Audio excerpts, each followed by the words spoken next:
السلام علیکم، میں ہوں آپ کی ہوسٹ نور اور آپ لوگ دیکھ رہے ہیں میرے یوٹیوب چینل نور پوائنٹ۔ امید کرتی ہوں آپ سب ٹھیک ہوں گے، اللہ کے کرم سے میں بھی ٹھیک ہوں۔ آج کی ویڈیو میں ہم حضرت ام سلیم رضی اللہ تعالیٰ عنہ کا احوال بیان کریں گے۔ ہند نام، ام سلیم کنیت، قریش کے خاندان بنو مخزوم سے ہیں۔ سلسلہ نسب: ہند بن ابی امیہ سہل بن مغیرہ بن عبداللہ بن عمر مخزوم، والدہ بنو فرانس سے تھی۔ ان کا سلسلہ نسب یہ ہے: عاتقہ بنت عامر بن ربیہ بن مالک، فرانس بن غنیم بن مالک بن کنانہ۔ ابو امیہ حضرت سلمان کے والد تھے، مکہ کے مشہور مخیر اور فیاض تھے۔ سفر میں جاتے تو تمام قافلہ والوں کی خود کفالت کرتے، اس لیے ذات الرقب کے لقب سے مشہور تھے۔ حضرت ام سلیم نے انہی کی آغوش میں تربیت میں نہایت ناز و نعمت سے پرورش پائی۔ نکاح عبداللہ بن عبد الاسد، جو زیادہ تر ابو سلمہ کے نام سے مشہور ہے، جو ابو ام سلیم کے چاچا زاد اور نبی اسلام کے رضائی بھائی تھے، نکاح ہوا۔ آغاز نبوت میں اپنے شوہر کے ساتھ ایمان لائی اور انہی کے ساتھ حبشہ کی طرف ہجرت کی۔ حبشہ میں کچھ زمانہ قیام کر کے مکہ واپس آئی، یہاں سے مدینہ ہجرت کی۔ ہجرت میں ان کو یہ فضیلت حاصل ہے کہ اہل سیر کے نزدیک وہ پہلی عورت ہے جو ہجرت کر کے مدینہ میں آئی۔ ہجرت کا واقعہ نہایت عبرت انگیز ہے۔ حضرت ام سلیم رضی اللہ تعالیٰ عنہ اپنے شوہر کے ہمراہ ہجرت کرنا چاہتی تھی۔ ان کا بچہ بھی ساتھ تھا، لیکن قبیلے نے مزاحمت کی، اس لیے ام سلیم ان کو چھوڑ کر مدینہ چلے گئے۔ یہ اپنے گھر واپس آ گئی۔ ادھر سلمہ بھی ابو سلمہ کے خاندان والے ام سلیم سے چھین کر لے گئے، یعنی بچے کو، اس لیے ام سلیم کو اور بھی تکلیف گزری، چنانچہ روز گھبرا کر گھر سے نکل جاتی اور اب تخت میں بیٹھ کر رویا کرتی تھی۔ 7 سے 8 دن تک یہ حالت رہی اور خاندان کے لوگوں کو احساس نہ ہوا۔ ایک دن اب تک ان کے خاندان کے ایک شخص نکلا اور سلیم کو روتے ہوئے دیکھا تو ان کا دل بھر آیا۔ گھر آ کر لوگوں سے کہا، اس پر ظلم کیوں کرتے ہو؟ اس کو جانے دو، اس کا بچہ اس کے حوالے کر دو۔ روانگی کی اجازت ملی تو بچے کو گود میں لے کر اونٹ پر سوار ہو گئی اور مدینے کا راستہ لے لیا۔ کیونکہ بالکل تنہا تھی، یعنی کوئی مرد ساتھ نہ تھا۔ تنیم بن عثمان بن طلحہ برادران کعبہ کی نظر پڑی، بولا، کدھر کا قصیدہ ہے؟ کہا، مدینے کا۔ پوچھا، کوئی ساتھ بھی ہے؟ جواب ملا، خدا اور یہ بچہ۔ عثمان نے کہا، یہ نہیں ہو سکتا، تنہا کبھی نہیں جا سکتی۔ یہ کہہ کر اونٹ کی مہار پکڑی اور مدینہ کی طرف روانہ ہوئے۔ راستے میں جب کہیں ٹھہرتا تو اونٹ کو بٹھا کر درخت کے نیچے چلا جاتا۔ ام سلیم اتر پڑتی۔ روانگی کا وقت آتا تو اونٹ پر کجاوا رکھ کر ہٹ جاتا۔ ام سلیم سے کہتا، سوار ہو جاؤ۔ ام سلیم فرماتی ہے، میں نے ایسا شریف آدمی کبھی نہیں دیکھا۔ غرض مختلف منزلوں پر قیام کرتا ہوا مدینہ لایا۔ قبا کی آبادی پر نظر پڑی تو بولا، اب تم اپنے شوہر کے پاس چلی جاؤ اور یہی مقیم ہے۔ ادھر روانہ ہوئی اور عثمان نے مکہ کا راستہ لے لیا، یعنی ان کو چھوڑ کر واپسی آئے۔ قبا پہنچی تو لوگ ان کا حال پوچھتے، جب یہ اپنے باپ کا نام بتاتی تو ان کو یقین نہیں آتا۔ یہ حیرت ان کے تنہا سفر کرنے پر تھی۔ شرفاء کی عورتیں اس طرح باہر نکلنے کی جرت نہیں کرتی تھی۔ ام سلیم رضی اللہ تعالیٰ عنہ مجبور خاموش ہوتی، لیکن جب کچھ لوگ حج کے ارادے سے مکہ روانہ ہوئے تو انہوں نے اپنے گھر رکا بھجوایا، تو اس وقت ان لوگوں کو یقین ہوا کہ وہ واقعی ابو امیہ کی بیٹی ہے۔ ابو امیہ چونکہ قریش کے نہایت مشہور اور معزز شخص تھے، اس لیے ام سلیم بڑی عزت کی نگاہ سے دیکھی گئی۔ کچھ زمانہ شوہر کے ساتھ تک رہی۔ ام سلیم بڑے سوار تھے، بدر اور احد میں شریک ہوئے۔ غزوہ احد میں چند زخم کھائے جس کے صدمے سے جابر نہ ہو سکے۔ جمادی الثانی سن 4 میں ان کا یہ زخم پھٹا اور اسی سے وفات ہوئی۔ ام سلیم نبی اسلام کی خدمت پہ پہنچی، وفات کی خبر سنائی۔ نبی اسلام خود ان کے مکان تشریف لائے۔ گھر میں کہرام مچا تھا۔ ام سلمہ کہتی ہے، ہائے غربت، یہ کیسی موت ہوئی؟ نبی اسلام نے فرمایا، صبر کرو، ان کی مغفرت کی دعا مانگو، یہ کہو کہ یا اللہ اس سے بہتر ان کا جانشین عطا کر۔ اس کے بعد ام سلمہ کی لاش پر تشریف لائے۔ جنازے نماز اختتام سے پڑھی گئی۔ نبی اسلام نے تکبیریں کہی۔ لوگوں نے نماز کے بعد پوچھا، یا رسول اللہ، آپ کو تو صفوہ معلوم نہیں ہوا؟ فرمایا، یہ 1000 تکبیروں کے مستحق تھے۔ وفات کے وقت ام سلمہ کی آنکھیں کھلی رہ گئی تھی۔ نبی اسلام نے خود دست مبارک سے آنکھیں بند کی، ان کی مغفرت کی دعا کی۔ اور ابو سلیم کی وفات کے بعد ام سلیم حاملہ تھی۔ وضع حمل کے بعد عدت گزر گئی تو نبی اسلام نے نکاح کا پیغام دیا۔ حضرت ام سلیم نے رضی اللہ تعالیٰ نے انکار کیا۔ ان کے بعد حضرت عمر رضی اللہ تعالیٰ عنہ نبی اسلام کا پیغام لے کر پہنچے۔ حضرت ام سلیم نے کہا، مجھے چند عذر ہیں، میں سخت غیور عورت ہوں، صاحب عیال ہوں، میری عمر زیادہ ہے۔ نبی اسلام نے سب زحمتوں کو گوارا فرمایا۔ ام سلیم کو اب عذر کیا ہو سکتا؟ اپنے لڑکے جن کا نام عمر تھا کہا، اٹھو اور رسول سے میرا نکاح کرو۔ سبحان اللہ، دیکھیں ان کے بیٹے نے ان کا نکاح کیا۔ آج کل اس چیز کو بہت برا سمجھا جاتا ہے۔ شوال کی آخر تاریخوں میں یہ تقریب انجام پائی۔ حضرت ام سلیم کو ابو سلیم یعنی ان کے شوہر کا نام ابو سلیم، ان کا نام ام سلیم تھا، موت سے جو صدمہ ہوا تھا، نبی علیہ السلام نے ان کو ہمیشہ کی خوشی میں بدل دیا۔ جب ام سلیم نے وفات پائی تو میں نے وہ حدیث یاد کی جو وہ اسے بیان کرتے تھے۔ میں نے دعا شروع کی، میں کہنا چاہتی تھی یا اللہ مجھے ابو سلیم سے بہتر جانشین دے، تو دل کہتا ابو سلیم سے بہتر کون مل سکتا ہے، لیکن میں نے دعا کو پڑھنا شروع کیا تو ابو سلیم کے جانشین نبی علیہ السلام ہوئے۔ نبی علیہ السلام نے ان کو 2 چیکیاں، گھڑا اور چمڑے کا تکیہ جس میں خرمہ کی چھال بھری تھی عنایت فرمایا۔ یہی سامان اور بیویوں کو بھی عنایت ہوا تھا۔ بہت زیادہ حیادار تھی۔ ابتدا میں جب نبی علیہ السلام تشریف لاتے تو ام سلیم فرت اور غیرت سے لڑکی زینب کو گود میں بٹھا لیتی۔ آپ یہ دیکھ کر واپس جاتے۔ حضرت عمار بن یاسر کو جب حضرت ام سلیم کے رضائی بھائی تھے معلوم ہوا تو بہت ناراض ہوئے اور لڑکی کو چھین کر لے کر، لیکن یہ بات بہت کم ہوتی گئی۔ جس طرح دوسری بیویاں رہتی تھی وہ بھی رہنے لگی۔ نکاح سے قبل نبی علیہ السلام نے خود حضرت عائشہ سے ان کا ذکر کیا تو حضرت عائشہ رضی اللہ تعالیٰ عنہ کو بڑا رشک ہوا۔ ایک روایت میں ہے کہ ان کو سخت غصہ آیا۔ نبی علیہ السلام کو ان سے بے حد محبت تھی۔ یہی وجہ ہے ایک موقع پر جب تمام ازواج مطہرات کو سوائے حضرت عائشہ کے حضور کی خدمت میں کچھ عرض کرنا تھا تو انہوں نے ام سلیم کو اپنا سفیر بنا کر نبی علیہ السلام کی خدمت میں بھیجا، یعنی ان کو بھیجا کہ وہ بات کر لیں۔ ایک بخاری شریف کی روایت ہے کہ ازواج مطہرات کے 2 گروہ تھے۔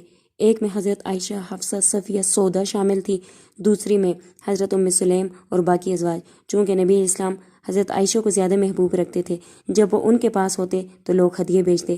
ام سلیم کی جماعت نے ان سے کہا حضرت عائشہ کی طرح ہم سب بھی بلائی کے خواہ ہیں، اسی بنا پر رسول صلی اللہ علیہ وسلم کے ان کے مکان میں ہو تو لوگوں کو ہدیہ بھیجنا چاہیے۔ ام سلیم نے آپ سے شکایت کی تو آپ نے 2 مرتبہ اعراض فرمایا۔ تیسری مرتبہ کہا ام سلیم عائشہ کے معاملے میں مجھے اذیت نہ دو، کیونکہ اس کے سوا تم میں سے کوئی ایسی بیوی نہیں جس کے لحاف میں میرے پاس وحی آئی ہو، یعنی کہ جب میں ان کے پاس تھا تو میرے پاس وحی آئی ہے۔ حضرت ام سلیم نے کہا میں آپ کو اذیت پہنچانے سے پناہ مانگتی ہوں۔ حضرت ام سلیم کے گھر جب نبی علیہ السلام رات کو ہوتے تو ان کا بچھونا یعنی بستر نبی علیہ السلام کی جانماز کے سامنے بچتا تھا۔ نبی علیہ السلام نماز پڑھا کرتے تھے اور یہ سامنے ہوتی تھی۔ نبی علیہ السلام کے احرام کا بہت خیال رکھتی تھی۔ حضرت سفینہ جو نبی علیہ السلام کی مشہور غلام ہے، دراصل ام سلیم کی غلام تھی، ان کو آزاد کیا تو یہ شرط رکھی کہ جب تک نبی علیہ السلام زندہ ہے تم پر ان کی خدمت لاگو ہے۔ غزوہ خیبر میں شریک تھی۔ مرحب کے دانتوں پر جب تلوار پڑی تو کرکراہٹ کی آواز ان کے کانوں میں آئی۔ حضرت عمر نے حضرت حفصہ کو جب تنبیہ کی تو حضرت ام سلیم کے پاس بھی آئے، وہ ان کی عزیز ہوتی تھی، ان سے بھی گفتگی کی۔ ام سلیم نے جواب دیا عمر تم ہر معاملے میں دخل دینے لگے ہو، یہاں تک کہ اب رسول کی بیویوں کے معاملات میں بھی دخل دیتے ہو۔ چونکہ جواب نہایت خوشک تھا اس لیے حضرت عمر رضی اللہ تعالیٰ عنہ چپ ہو گئے، اٹھ کر چلے گئے۔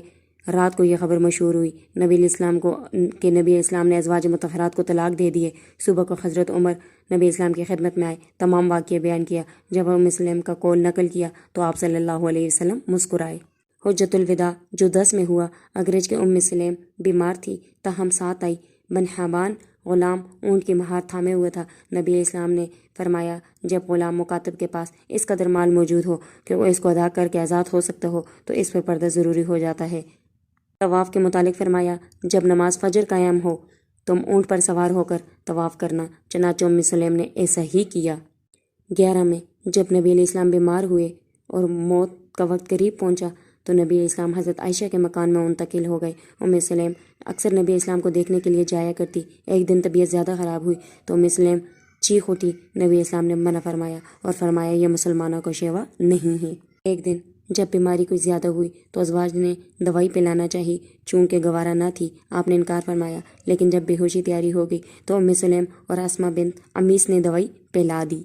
وفات سے پہلے نبی علیہ السلام نے حضرت فاطمہ رضی اللہ تعالیٰ عنہ کے کان میں 3 باتیں کی۔ حضرت عائشہ اس وقت بے تابانہ انداز سے پوچھنے لگی، لیکن ام سلیم نے کچھ نہ کہا، خاموشی اختیار کی۔ نبی علیہ السلام کی وفات کے بعد ان باتوں کو پوچھا۔ 61 میں حضرت حسن حسین نے شہادت پائی۔ حضرت ام سلیم نے خواب میں دیکھا نبی علیہ السلام تشریف لائے، نہایت پریشان ہے، سر اور داڑھی کے بال غبار آلودہ ہیں۔ پوچھے یا رسول اللہ کیا حال ہے؟ ارشاد ہوا حسین کے مقتل سے واپس آ رہا ہوں۔ ام سلیم بیدار ہوئی، آنکھوں سے آنسو جاری تھے، اسی حالت میں زبان سے نکلا اہل عراق حسین کو قتل کیا، ان کو خدا قتل کرے۔ حسین کو ذلیل کیا، ان لوگوں پر خدا کی لعنت ہو۔ یہ سال ہورا کا واقعہ ہوا، یعنی 63 میں۔ اسی سال حضرت ام سلیم نے انتقال فرمایا۔ اس وقت ان کی عمر 84 سال تھی۔ حضرت ابو ہریرہ نے ان کی نماز جنازہ پڑھائی اور بقیع میں مدفون ہوئی۔ اس وقت ولید بن عتبہ ابو سفیان کا پوتا مدینہ کا گورنر تھا۔ چونکہ ام سلیم نے وصیت کی تھی کہ میری جنازے کی نماز یہ نہ پڑھائے، اس لیے وہ جنگل کی طرف نکل گیا اور اپنی جگہ ابو ہریرہ کو بھیجا۔ ام سلیم کے پہلے شوہر سے جو اولادیں تھیں ان کے نام اس طرح ہیں۔ سلمہ بن حبیش پیدا ہوئے۔ نبی علیہ السلام نے ان کا نکاح حضرت حمزہ کی لڑکی امامہ سے کیا۔ عمر نے حضرت ام سلیم کا نکاح انہی نے کیا تھا۔ نبی علیہ السلام کے زمانہ خلافت اور فارس اور بحرین کے حاکم تھے، یعنی وہ لڑکا۔ درہ بخاری میں آیا، ام حبیبہ نے جو ازواج مطہرات میں تھی، نبی علیہ السلام نے سے کہا، ہم نے سنا ہے کہ آپ درہ سے نکاح کرنا چاہتے ہیں۔ آپ نے فرمایا، یہ کیسے ہو سکتا ہے؟ ہم نے ان کو پرورش نہ بھی کیا ہوتا تو وہ میرے لیے کسی طرح حلال نہ تھی، کیونکہ وہ میرے رضائی بھائی کی لڑکی تھی۔ زینب پہلے برہ نام تھا، لیکن نبی علیہ السلام نے زینب رکھا۔ حلیہ یعنی ام سلیم نہایت حسین جمیل عورت تھی۔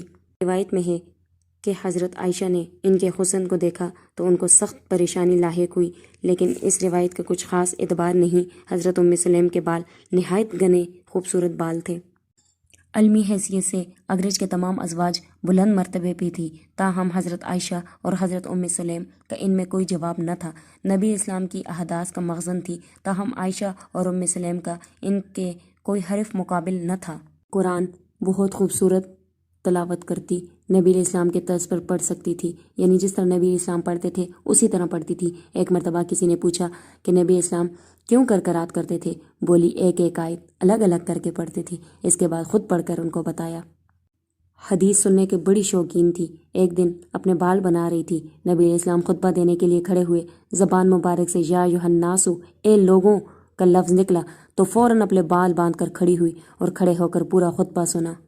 حضرت ابو ہریرہ کا خیال تھا کہ رمضان میں جنابت کا غسل فوراً صبح اٹھ کر کرنا چاہیے، ورنہ روزہ ٹوٹ جاتا ہے۔ ایک شخص نے جا کر حضرت ام سلیم اور حضرت عائشہ سے پوچھا۔ دونوں نے کہا، نبی علیہ السلام خود جنابت کی حالت میں صائم ہوتے تھے، یعنی روزے سے۔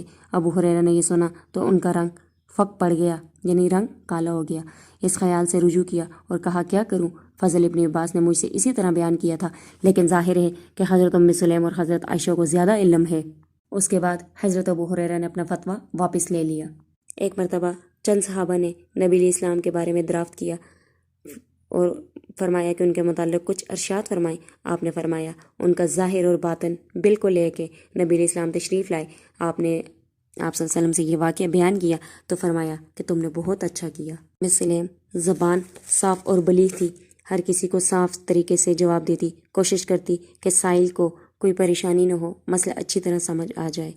علم میں خاص طور پر خصوصی مہارت رکھتی تھی، ہر چیز کے متعلق ان کو علم ہوتا تھا۔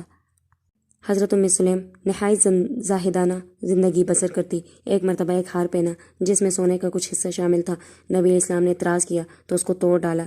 ہر مہینے میں 3 دوشنبہ جمعرات اور جمعہ روزہ رکھتی تھی، ثواب کی متلاشی رہتی۔ ان سے پہلے شوہر کی اولاد ان کے ساتھ تھی اور وہ نہایت عمدگی سے ان کی پرورش کرتی تھی۔ اس بنا پر نبی علیہ السلام سے پوچھا کہ مجھ کو اس کا کچھ ثواب ملے گا؟ آپ نے فرمایا، ہاں، اچھے کاموں میں شریک ہوتی تھی۔ آیت تطہیر انہی کے گھر میں نازل ہوئی۔ نبی علیہ السلام نے حضرت فاطمہ اور حسنین کو بلا کر کمبل اڑایا اور کہا، خدایا، یہ میرے اہل بیت میں ہیں، ان سے ناپاکی کو دور کر، ان کو پاک کر۔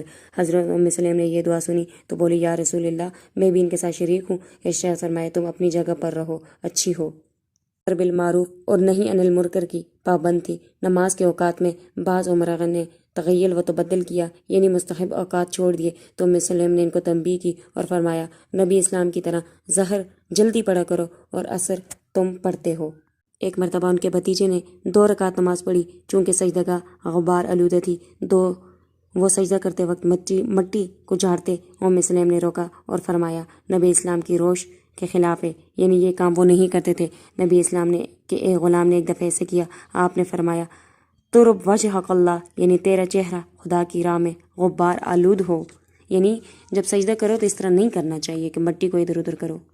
فیاضی تھی، دوسروں کی بھی فیاضی کی طرف مائل کرتی۔ ایک دفعہ عبد الرحمن بن عوف نے آ کر کہا، اماں، میرے پاس اس قدر مال جمع ہو گیا، اب بربادی کا خوف ہے۔ فرمایا، بیٹا، اس کو خرچ کرو۔ نبی علیہ السلام نے فرمایا ہے کہ بہت سے صحابہ ایسے ہیں جو مجھ کو میری موت کے بعد پھر کبھی نہ دیکھیں گے۔ ایک مرتبہ چند فقراء، جن میں عورتیں بھی تھیں، ان کے گھر آئے۔ نہایت الحاق سے سوال کیا۔ الحسن بیٹی تھی، انہوں نے ڈانٹا، لیکن سلیم نے کہا ہم کو اس کا حکم نہیں ہے۔ اس کے بعد لونڈی سے کہا ان کو کچھ دے کر رخصت کرو، کچھ نہ ہو تو ایک چھہارا ان کے ہاتھ پر رکھ دو۔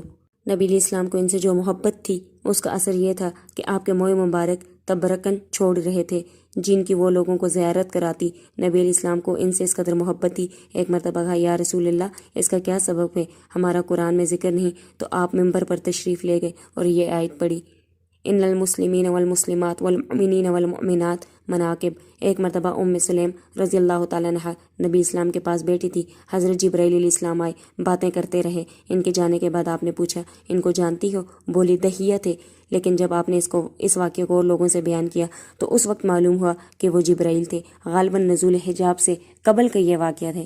یہ تھے سلیم کے احوال جو کچھ زیادہ طویل ہو گئے تھے، تو اس طرح کے حوالے انشاءاللہ آپ کی خدمت میں آگے بھی پیش کروں گی۔ اپنی قیمتی رائے کا اظہار ضرور کیجیے۔ آپ لوگوں کو ویڈیو کیسی لگی، کوئی غلطی ہو تو ضرور بتائیے گا۔ انشاءاللہ نیکسٹ ویڈیو میں